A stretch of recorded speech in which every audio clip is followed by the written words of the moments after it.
bukan ke Madinah. Ada sebelum Madinah, yaitu hijrah ke Habasyah. Dan hijrahnya sebagian sahabat ke negeri Habasyah ini pertama kali ada beberapa orang, laki-laki dan perempuan, kemudian mendapat sambutan di sana, penerimaan dari masyarakat di sana. Kemudian gelombang kedua lebih banyak lagi yang berangkat ke sana, termasuk saudara dari sahabat Sayyidina Ali, yaitu Ja'far bin Abi Thalib, bersama istrinya beliau berangkat ke sana. Kemudian singkat ceritanya bertemu dengan raja di sana. Rasulullah kenapa memerintahkan untuk hijrah ke sana? Rasul mengatakan fihi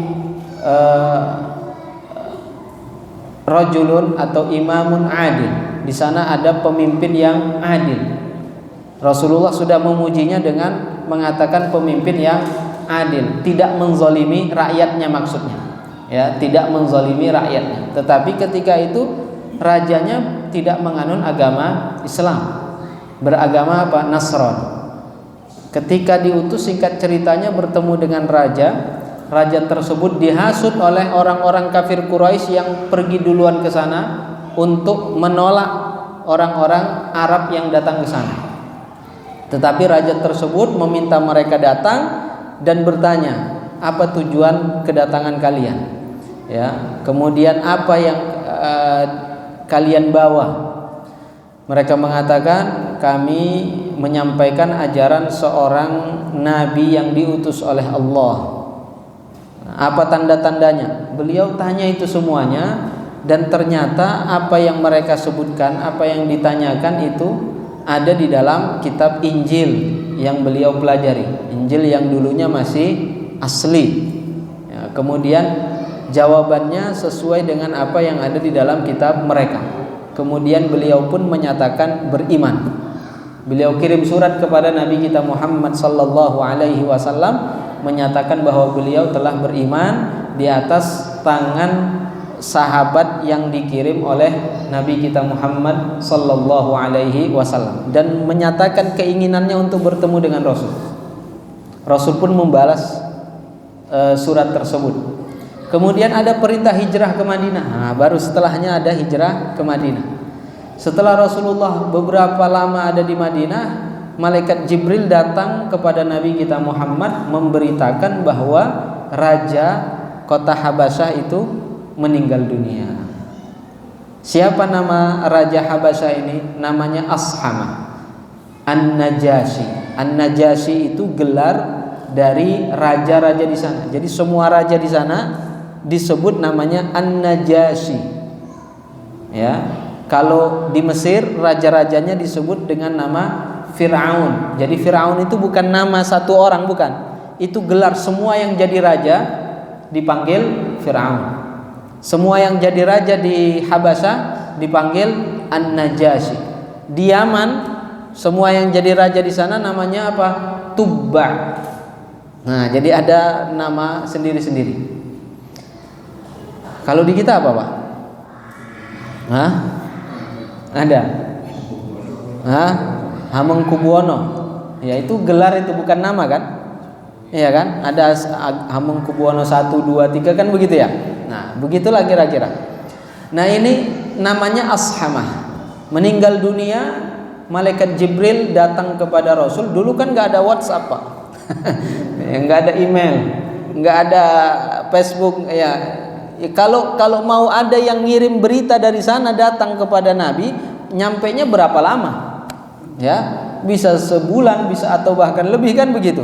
Itu pun kalau ada yang mau datang dari sana. Nah, tetapi di hari yang sama Rasulullah mengetahui akan hal itu karena apa? Karena wahyu dibawa oleh malaikat Jibril. Di pagi harinya Rasul pun mengumpulkan para sahabatnya dengan mengatakan, matal yauma akhukum Ashamah wa huwa rajulun salih. Hari ini wafat saudara kalian Ashamah, dan beliau adalah seorang yang soleh. Beliau, Nabi kita, bersaksi atas kesolehan Ashamah. Berarti beliau bukan orang sembarangan ini, Pak. Ya, tingkatan derajatnya ini sudah mencapai derajat kewalian, waliullah. Makanya para ulama ketika itu menyebutkan kuburan Ashama itu ketika itu setiap malam terlihat ada cahaya keluar darinya. Dulu kan nggak ada penerangan lampu, ya. Begitu ada cahaya langsung kelihatan kan begitu Pak. Namanya gelap, nggak ada penerangan seperti sekarang. Sekarang kalau ada lampu nggak ketahuan. Nah, dulu ketahuan. Dari mana mereka cari? Ternyata dari makam ini Al-Habasyi tadi, Ashama An-Najasyi. Sampai sekarang itu ada Pak makamnya itu di Addis Ababa itu sana. Nah, ada makamnya sampai sekarang. Nah, diziarahi juga. Subhanallahil azim. Beliau bertemu dengan sahabat, tidak ketemu dengan Rasul, tapi hidupnya di masa Rasul. Punya keinginan untuk bertemu dengan Rasul, tetapi karena beliau seorang raja tentunya sibuk dengan banyak urusannya, jadi nggak sempat untuk bertemu dengan Nabi kita Muhammad sallallahu alaihi wasallam. Rasul pun memerintahkan sahabatnya untuk sholat bersama, sholat ghaib, dan itulah sholat ghaib pertama yang dilakukan oleh Nabi kita Muhammad sallallahu alaihi wasallam. Di mana Rasul melakukan sholat itu? Sholat ghaib itu di mana itu Pak? Bukan di Masjid Nabawi, ya, di luar dari Masjid Nabawi. Ya, dulu areanya adalah lapangan karena Rasul itu ternyata melakukan sholat itu tidak hanya di satu tempat, nggak hanya di Masjid Nabawi itu saja. Rasulullah kadang sholatnya di luar masjid, di lapangan begitu, sholat, ngumpulin sahabatnya sholat. Sholat Idnya Nabi kita Muhammad itu ya di beberapa tempat, kadang di tahun ini di sini di lapangan, kadang nanti di sana, ya di lapangan juga, nanti kadang di sana. Nah, tempat-tempat itu diabadikan. Sekarang ya ada sebuah masjid, ya dibuat masjid di situ. Ini supaya orang-orang setelahnya tahu, oh ini dulu Rasulullah pernah sholat di sini. Dulu belum masjid itu, ya dulu lapangan aja, tanah lapang begitu. Nah, nggak ada bangunan, tapi kemudian dibuat masjid. Nah, masjid di mana Rasulullah sholat ghaib itu sekarang dibuat masjid, dulu lapangan, ya, yang disebut namanya Masjid Al-Ghamamah. Kalau kita di area Masjid Nabawi itu, ya, ada beberapa masjid di situ bahkan ada Masjid Ghamamah, biasanya yang banyak burung itu. Kemudian di sampingnya ada masjid lagi, namanya Masjid apa? Abu Bakar, ya. Di sampingnya lagi, sebelah sana lagi, agak ke sana dikit, namanya Masjid Utsman, ya. Agak jauh lagi ke sana ada namanya Masjid Ali, Sayyidina Ali. Nah, jadi Masjid Ghamamah ini disitulah riwayatnya Rasul sholat ghaib untuk Raja An-Najasyi tadi, Ashama An-Najasyi. Jadi beliau berasal dari sana ini. Maka oleh karenanya kita akan baca kitabnya ini, berharap barokahnya selain faedah ilmu yang beliau sebutkan dalam kitab ini. Kenapa kita itu, ya, guru-guru kita ngajarin kita kalau kita belajar pedoman pakai satu kitab, enggak istilahnya tematik. Ya tematik, ya kita dapat faedahnya begitu kan. Tetapi kalau pakai panduan satu kitab para ulama, ada keistimewaan tersendiri yang akan kita dapatkan. Apa itu? Barokahnya kitab tersebut. Karena kitab yang dikarang oleh para ulama dengan keikhlasan mereka itu, Allah berikan keberkahannya. Dan di dalam agama kita ada yang disebut namanya sanad keilmuan. Apa itu sanad? Mata rantai keilmuan. Jadi kita ini belajar, ya, kitab ini dari siapa? Dari guru kita. Guru kita belajar kitabnya dari mana? Dari gurunya lagi. Sampailah itu mata rantainya kepada pengarang kitab. Nah, sanad keilmuan ini sangat penting dalam agama. Ya, sanad keilmuan ini walaupun ya tidak ada kaitannya dengan pemahaman isi kitabnya kan, pemahaman ilmunya, tetapi ternyata sanad itu, mata rantai itu ada keistimewaannya dalam agama. Disitulah berkahnya ilmu tersebut, Pak. Makanya para ulama kalau kita lihat kisah-kisah mereka, riwayat-riwayat mereka, ya, mereka sampai pergi kemana-mana hanya untuk dapatin sanad itu. Al-Imam Asy-Syafi'i itu sebelum berguru kepada Imam Malik untuk belajar kitab Muwatta. Muwatta itu hadis, ya, kitab hadis yang dikumpulkan oleh Al-Imam Malik. Sebelum beliau berangkat ke Madinah, karena Imam Syafi'i tadinya ada di Baghdad, ada di Mesir, begitu kan, ada di Gaza, ya, ada di Palestina. Kemudian sebelum berangkat ke Madinah belajar kepada Imam Malik, itu Imam Syafi'i sudah menguasai kitabnya. Kitab Muwatta itu sudah dikuasai oleh Imam Asy-Syafi'i. Bahkan beliau hafal itu semua hadisnya. Ya, udah hafal hadisnya, paham isi hadisnya, begitu kan? Kalau secara logika kita ngapain lagi ke sono jauh-jauh kan gitu, Pak? Dari Palestina ke Madinah itu bukan jarak yang dekat, apalagi di masa lalu. Ya, apalagi di masa lalu. Apalagi Imam Asy-Syafi'i ini dikenal dalam riwayatnya bukan orang yang kaya. Beliau yatim. Beliau anak yatim. Ya, dan beliau bukan termasuk orang yang kaya. Sehingga dalam riwayatnya Imam Syafi'i itu karena keterbatasannya nggak punya kertas, nggak punya pena, nggak punya buku untuk dia belajar. Jadi gimana dia? Allah Ta'ala memberi kekuatan kepada Imam Syafi'i bisa menghafal apa yang dia dengar.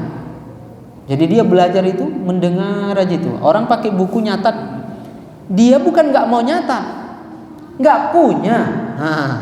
Bukan nggak mau nyatat, kita punya tapi nggak mau nyatat. Itu bedanya. Kalau Imam Syafi'i bukan nggak mau nyatat, nggak punya, tetapi alhamdulillah apa yang dia dengar beliau langsung hafal. Jadi kadang dia pulang ke rumah itu apa yang dia dapat, pelepah-pelepah kurma yang dia dapat, ya, pakai arang-arang itu dia tuliskan. Takut juga dia lupa, begitu kan? Padahal dia hafal. Nah, begitu, Pak. Sampai segitunya. Tetapi beliau walaupun sudah menguasai kitab tersebut, karena sanadnya belum dapat dia kan? Sanadnya belum dapat dia. Beliau pergi dari Palestina ke Madinah hanya untuk mendapatkan sanad keilmuan, mendengar langsung dari pengarang kitabnya. Ada seorang sahabat yang bernama Abdullah ibnu Unais. Ini di dalam kitab hadis Sahih Al-Bukhari disebutkan bagaimana sahabat Abdullah ibnu Unais mendapatkan satu sanad hadis. Jadi beliau ini sahabat, ada satu hadis yang dia tidak mendengar dari Rasul, ya, dia tidak mendengar dari Rasul. Yang mendengar dari Rasul secara langsung ada tinggal satu sahabat. Setelah dia cari, siapa yang mendengar hadis ini dari Rasulullah? Nggak ada. Di Madinah itu nggak ada lagi. Ya, sudah pada meninggal.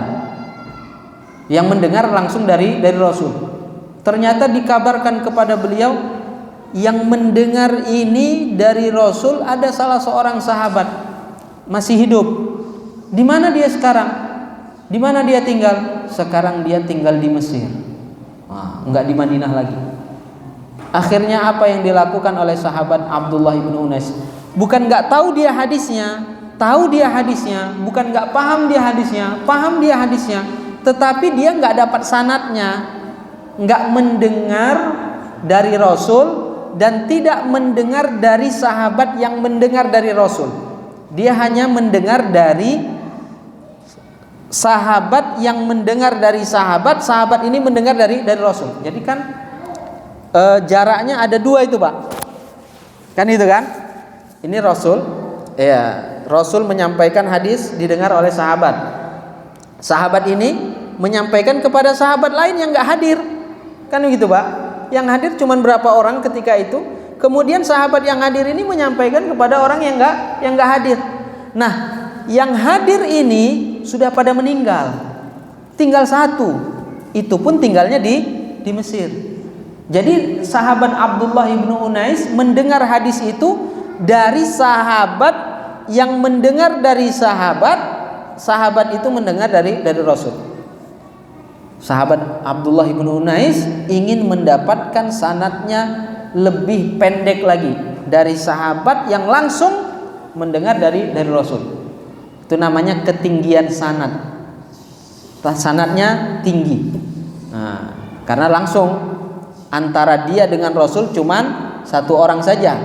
Kalau tadi antara dia dengan Rasul dua orang.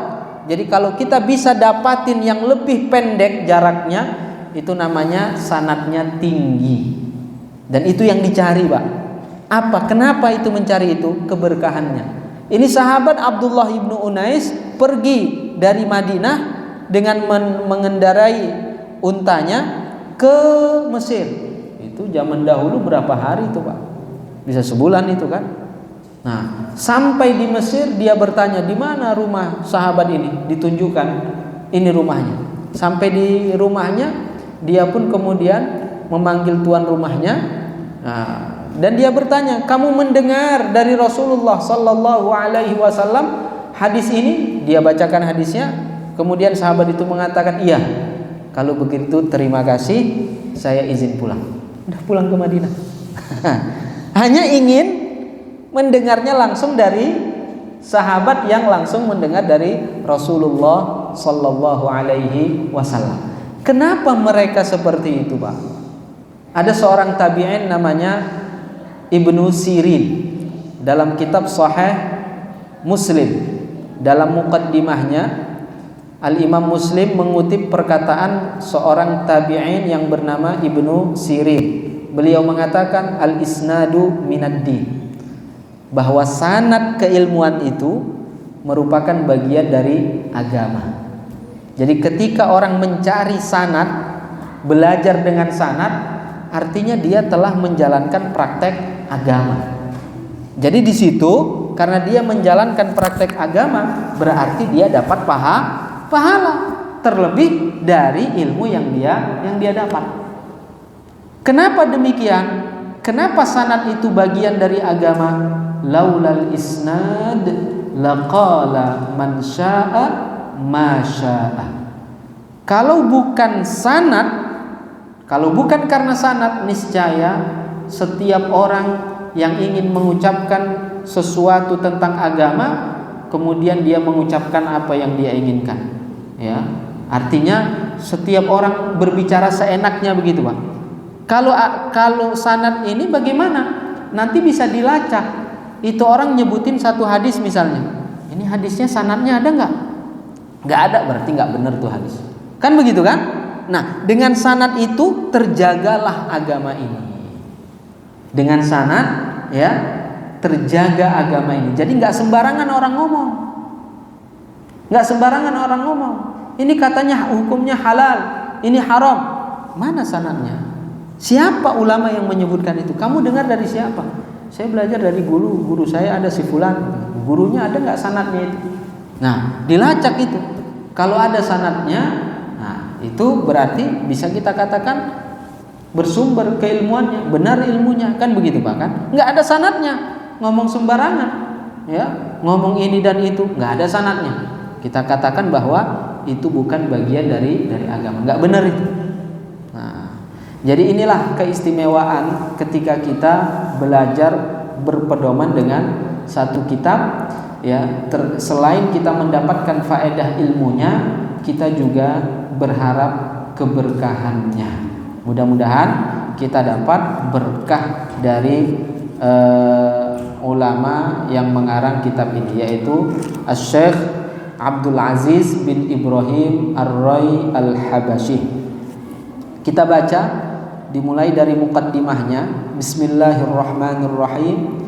Alhamdulillahi rabbil alamin wa bihi nasta'in ala umurid dunya waddin. wa sallallahu wa sallama ala sayyidina Muhammadin khatamin nabiyyin wa alihi at-tahirin wa sahbihi al-muntajibin wala haula wala quwwata illa billahil aliyyil azim. Di sini ya biasanya guru-guru kita juga dalam muqaddimah itu pun penjelasannya panjang lebar.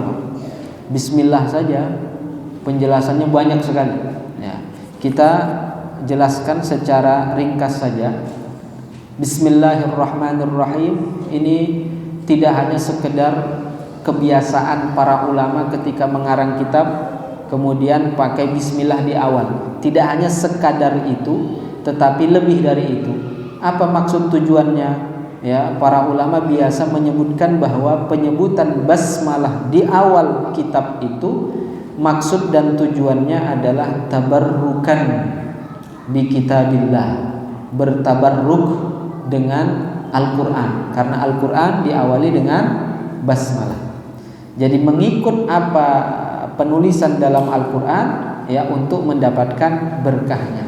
Jadi istilah tabarruk itu ya bukan suatu hal yang aneh. Istilah tabarruk itu bukan suatu hal yang dilarang. Ya, bertabarruk dengan basmalah. Kita mencantumkan basmalah dalam setiap tulisan kita ya supaya dapat pahala. Bersumber juga dari hadis karena Rasul mengatakan kullu amrin zibalin la yubda'u bi bismillahirrahmanirrahim fahuwa aqta. Dalam satu riwayat fahuwa abtar. Setiap perkara dalam agama ini ya, yang memiliki keutamaan, kemuliaan dalam agama tidak diawali dengan basmalah bismillahirrahmanirrahim fahuwa aqta, maka dia terputus, abtar itu juga terputus. Apa maknanya? Para ulama mengatakan qalilul barakah, berkahnya sedikit, berkurang berkah, bahkan bisa tidak ada berkahnya. Nah, ini keutamaan basmalah. Para ulama menyebutkan ketika membahas wudu ya, di antara kesunahan wudu adalah membaca bismillahirrahmanirrahim. Sebelum kita wudu, kita cuci tangan, kita baca bismillahirrahmanirrahim. Itu sunnah. Tetapi jika kesunahan ini ditinggalkan ya, sebagian para ulama mengatakan ya wudunya tidak dapat pahala. Sah wudunya karena bismillah itu sunnah, tetapi tidak dapat pahala. Sebagian para ulama bahkan mengatakan demikian. Nah, ini pentingnya mengucapkan basmalah. Kadang sepele gitu Pak kan? Kadang sepele, tetapi berpengaruh dengan pahala. Sesuai dengan hadis tadi, fahuwa aqta, maka dia terputus, ya, berkahnya berkurang atau bahkan bisa hilang. Alhamdulillahirabbil alamin. Kemudian mengucapkan hamdalah juga bersumber dari hadis wa bihi nasta'in, ya, kepada Allah, dengannya yaitu kepada Allah nasta'in kita meminta pertolongan ala umurid dunya waddin, terhadap perkara dunia dan agama. Jadi urusan dunia kita serahkan kepada Allah. Begitu juga urusan akhirat kita serahkan kepada Allah. Kita meminta pertolongan kepada Allah sesuai dengan ayat iyyaka na'budu wa iyyaka nasta'in. Hanya kepada Allah kita menyembah dan hanya kepada Allah kita meminta pertolongan. Tetapi ingat, jangan disalah pahami, karena sebagian orang salah paham. Katanya kita nggak boleh minta tolong kecuali hanya kepada Allah. Kalau minta tolong kepada orang lain berarti syirik. Karena hanya boleh meminta tolong kepada Allah. Ya, iyyaka na'budu wa iyyaka nasta'in. Itu ayatnya benar, tetapi pemahamannya yang salah. Apa makna ayat tersebut? Bahwa kita hanya meminta pertolongan kepada Allah dengan makna penciptaan pertolongan tersebut. Yang menciptakan terjadinya pertolongan itu hanya Allah. Jadi kalau kita minta tolong kepada orang lain, keyakinan kita bukan orang tersebut yang menciptakan terjadinya pertolongan itu. dia hanya sekedar sebab saja. Yang menciptakan adalah Allah. Nah, kalau seperti itu kita tidak menyalahi ayat. Jadi boleh kita minta tolong sama orang untuk angkat barang gitu kan. Pindahan rumah kita minta tolong sama orang. Mobil kita rusak minta tolong sama orang. Kita sakit minta tolong sama dokter. Salah enggak? Tidak salah. Syirik enggak? Tidak syirik. Nah, ini sebagian orang begitu, katanya enggak boleh. Nah itu. Tapi kalau sakit ke dokter juga dia. Kalau sakit ke dokter juga ternyata. Kita ke dokter, apakah kita meyakini dokter itu yang menciptakan kesembuhan? Tidak. Dokter hanya sebab. Nah, yang salah itu bagaimana? Kalau dia ke dokter berkeyakinan dokter yang menciptakan kesembuhan, di situ baru dia syirik. Di situ dia baru menyalahi ayat. Paham kan? Tapi kalau keyakinannya dokter itu hanya sebab, kita minta tolong kepadanya, dia hanya sebab, yang menciptakan kesembuhan itu adalah Allah. Nah, ini tidak masalah, ini benar. Jadi boleh minta tolong sama orang lain. Bahkan ya, meminta tolong kepada selain manusia ya juga boleh. Ya, siapa selain manusia? Para malaikat misalnya. Dalam hadis ada disebutkan, Pak, kalau kita terjadi sesuatu hal di tempat yang sunyi, nggak ada orang, Rasulullah menganjurkan kita untuk mengatakan apa? Ya ibadallah aghisuna. Wahai hamba-hamba Allah, tolonglah kami. Nah, di situ nggak ada orang kan? Berarti minta tolong sama siapa kita? Ya, orang nggak ada. Dia tahu di situ orang nggak ada. Tetapi kita, Rasul mengatakan, katakanlah ya ibadallahi aghisuna. Karena ya di situ ada malaikat. Ya, di situ mungkin ada jin. Ya, mereka bisa menolong. Jadi bukan hanya pertolongan itu kepada manusia saja. Atau ya seperti yang disebutkan sebagian mereka, katanya kalau berdoa hanya berdoa kepada Allah, nggak boleh nyebutin nama selain Allah, bahkan nama Rasul pun nggak boleh disebutkan. Katanya itu minta tolong kepada selain Allah. Kita katakan ketika kita berdoa menyebut nama Nabi atau menyebut nama orang yang soleh, waliullah, seorang wali, ya, ini bukan kita meminta tolong kepada Rasul atau seorang wali untuk mengabulkan doa kita, tidak.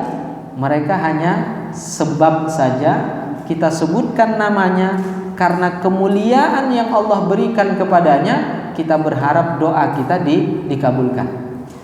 Ya Allah, dengan keberkahan Nabi kita Muhammad sallallahu alaihi wasallam, kabulkanlah doaku. Ya Allah, tunaikanlah hajatku dengan kemuliaan Nabi Muhammad sallallahu alaihi wasallam. Nah, itu syirik enggak itu? Sebagian orang mengatakan syirik, Pak. Kenapa syirik? Kita tidak meminta kepada Nabi. Atau ya Allah, kabulkanlah hajatku dengan kemuliaan walimu yang soleh Abdul Qadir Al-Jilani misalnya begitu. Itu bukan syirik. Ya, kita meminta tetap kepada Allah. Kita sebutkan, kenapa disebut orang yang sudah meninggal disebut namanya? Karena orang yang dimuliakan oleh Allah ketika dia hidup, kemuliaan itu tetap ada walaupun dia sudah meninggal. Bukan dicabut kemuliaannya, enggak. Orang yang dimuliakan oleh Allah di dunia dimuliakan juga di dalam kubur dan di akhirat. Jadi tetap mulia dia. Kita sebutkan nama orang yang mulia, berharap doa kita diijabah oleh Allah Subhanahu wa taala. Karena Rasul pun mengajarkan doa kepada sebagian sahabatnya dengan menyebutkan nama Nabi kita Muhammad. Ya.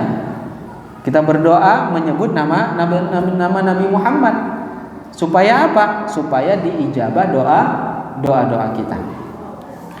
Kemudian setelah itu beliau bersolawat, wa sallallahu wa sallama ala sayyidina Muhammadin khatamin nabiyyin, salawat dan salam kepada Nabi kita Muhammad khatamin nabiyyin, nabi yang terakhir, wa alihi, dan keluarganya. Keluarganya yang dimaksud adalah Ali, Sayyidina Ali termasuk keluarganya, wa Fatimah, wa Hasan, wa Husain, wa zurriyatihima, dan keturunan dari keduanya, keturunan Sayyidina Ali dengan Fatimah, wa ummahatil mu'minin, juga istri-istri Nabi kita Muhammad sallallahu alaihi wasallam. Ini semua disebut namanya keluarga Nabi. Tetapi juga sebagian para ulama mengatakan yang dimaksud keluarga Nabi adalah mereka orang-orang mukmin yang tidak boleh menerima zakat. Siapa itu? Ya, dari Bani Hashim dan Bani Muttalib. Orang-orang yang beriman dari Bani Hashim dan Bani Muttalib, walaupun bukan keturunan dari Sayyidina Ali dan Fatimah. Mereka tidak boleh menerima zakat. Ya, termasuklah keturunan Sayyidina Ali dan Fatimah. Ya, para habaib kita nyebutnya kan. Ya, mereka nggak boleh diberi zakat, nggak boleh dikasih sedekah, tapi boleh dikasih hadiah. Nah, itu mereka disebut keluarga Nabi. Tapi sebagian para ulama mengatakan keluarga Nabi itu juga bisa dimaknai dengan makna umum. Apa makna umumnya? Kullu taqiyyin, semua orang yang bertakwa dari pengikut Nabi kita Muhammad sallallahu alaihi wasallam, mereka termasuk dalam keluarga Nabi. Jadi kita pun walaupun bukan keturunan dari Sayyidina Ali dan Fatimah, jika kita termasuk orang yang bertakwa, senantiasa menjalankan perintah, selalu meninggalkan larangan, ya, ini disebut namanya bertakwa. Orang yang bertakwa itu masuk dalam kategori keluarga Nabi. Jadi setiap orang yang bersolawat kita dapat pahalanya, kita dapat doa mereka. Nah, at-tahirin, mereka orang-orang yang bersih, ya, wa sahbihi muntajabin, dan mereka sahabat-sahabat, ya, yang terpilih. Wala haula wala quwwata illa billahil aliyyil azim, tidak ada daya untuk berbuat maksiat, wala quwwata, tidak ada kekuatan untuk berbuat taat, illa billah, kecuali dengan penjagaan dari Allah dan pertolongan dari Allah. Ini kalimat la haula wala quwwata illa billahil aliyyil azim, ini bersumber dari hadis, ya, diajarkan oleh Rasulullah sallallahu alaihi wasallam, dan maknanya penuh makna keyakinan yang begitu luar biasa, menanamkan rasa tawakal kita kepada Allah, bahwa semua yang terjadi itu atas kehendak Allah, dan meninggalkan rasa ujub dari diri kita, bahwa ketika kita mampu untuk datang ke masjid, melakukan ibadah di masjid, ini bukan kuasa kita. Jadi kita tidak kemudian sombong, ini adalah pertolongan Allah. Kalau Allah tidak menolong, kita tidak akan mampu berbuat taat. Ketika orang-orang melakukan dosa, kemudian kita menjauh darinya, kita tidak ikut melakukan dosa, ya, itu bukan karena kita yang hebat, tetapi karena Allah menjaga kita. Jadi tetap kita tawadhu, tetap kita merendah, tidak menyombong. Dan lafaz ini juga termasuk zikir, Pak. Sesuatu yang dianjurkan untuk banyak diucapkan. Sebagian para ulama mengatakan bahwa orang yang mengucapkan ini minimal 300 kali dalam sehari. Minimal 300. Bukan maksimal 300, minimal, berarti boleh lebih dari itu. Ya, para ulama mengatakan jika dia memiliki kesulitan, kesusahan, atau bahkan sesuatu yang dia merasa gelisah dengannya, Allah Ta'ala akan menghilangkan itu darinya. Allah akan hilangkan kesusahan dan gundah gulana gelisah yang ada di dalam hatinya. Ini dengan menzikirkan la haula wala quwata illa billahil aliyyil azim. Dalam hadis riwayat Imam Al-Hakim dalam kitab Al-Mustadrak disebutkan bahwa la haula wala quwata illa billah dapat mengobati ya 90 macam penyakit. Aqalluha, penyakit yang paling kecilnya adalah alham, gundah gulana, gelisah. Ya, berarti kalau kita sakit banyak-banyak zikirkan ini. La haula wala quwata illa billahil aliyyil azim. Kalau kita lagi marah, ucapkan ini, Pak. Kalau kita nggak bisa tidur, ya gelisah nggak bisa tidur, ucapkan ini. La haula wala quwata illa billah. Nggak gelisah nggak bisa tidur, utang belum kebayar.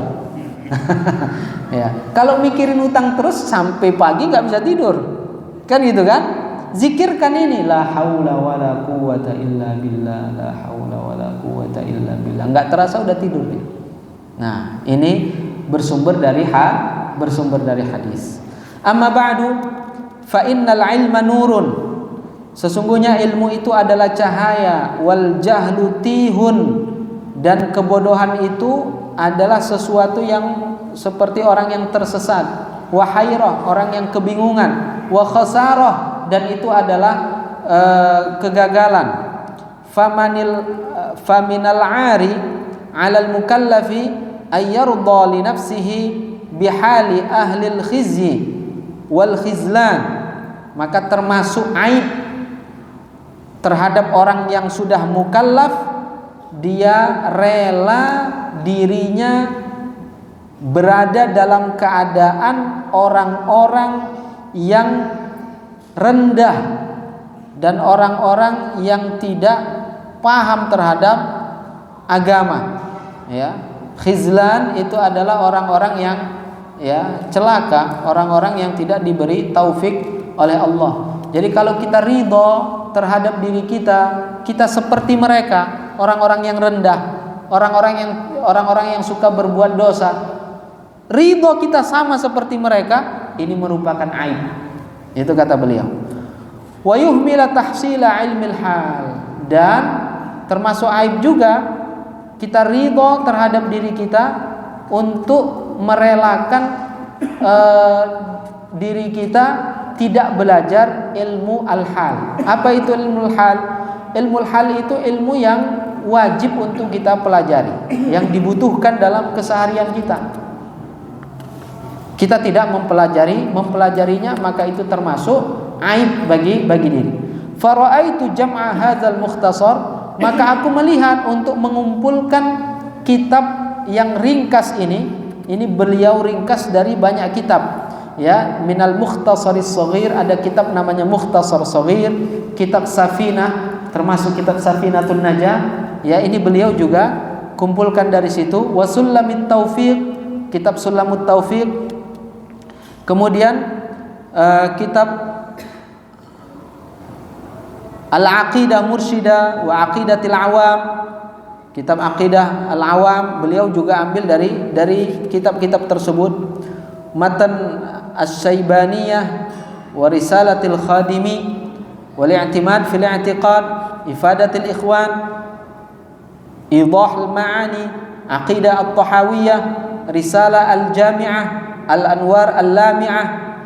Ini beliau ambil dari kitab-kitab tersebut, kemudian beliau ringkas, beliau cantumkan dalam kitab ini. Liyakuna mu'inan, supaya apa? Supaya dapat menjadi penolong ala fahmi hadzal qadril mafrudi ainan fi ilmid din, supaya dapat menjadi penolong untuk memahami kadar yang diwajibkan mempelajari ilmu agama fi aqsari muddatin, ya, dalam waktu yang singkat. Kalau kitabnya tebal, tentu mempelajarinya butuh waktu yang sangat lama. Tapi kalau kitabnya tipis, nah ini bisa dijelaskan dalam waktu yang tidak lama. Wasammaituhu, aku beri nama kitab ini Aujaz Mukhtasaratis Sadatis Syafi'iyah fi Ilmil Hal. Ini namanya Aujaz al-Mukhtasarat, ya, meringkas dari banyak kitab-kitab mukhtasar dalam mazhab Imam Asy-Syafi'i. Fi Ilmil Hal, ini terkait dengan ilmu yang wajib untuk dipelajari. Wa 'alallahi tawakkuli wa ilaihi unib. Dan kepada Allah lah aku bertawakal, dan kepada Allah aku menyerahkan kembali segala urusan. Nah, ini muqaddimah beliau yang beliau sebutkan. Biasanya juga mereka dalam kitab-kitab mereka itu, dalam muqaddimah itu mendoakan murid-muridnya, mendoakan orang-orang yang mempelajari kitabnya. Di sini dalam muqaddimahnya tidak disebutkan secara tertulis, tetapi tentunya yang seperti ini ya itu sudah menjadi kebiasaan mereka para ulama. Jadi mudah-mudahan dengan demikian kita mendapat doanya pengarang kitab, kita dapat manfaat ilmunya, kita juga dapat berkahnya. Amin amin ya rabbal alamin. Ya, demikian yang bisa kita sampaikan pada kesempatan kali ini. Insyaallah kita akan lanjutkan pada pertemuan berikutnya menjelaskan pasal-pasal yang beliau sebutkan dalam kitab ini. Mudah-mudahan bermanfaat ya. Kita tutup atau ada yang mau ditanyakan ini, Pak? Sudah waktunya. Iya. Baik. Mari kita tutup seperti biasa, kita ucapkan tahlil dan sholawat kepada Nabi. La ilaha illallah. Allahumma salli ala sayyidina Muhammad wa ala alihi wa sahbihi wa sallim. Alhamdulillahi rabbil alamin. Assalamualaikum warahmatullahi wabarakatuh.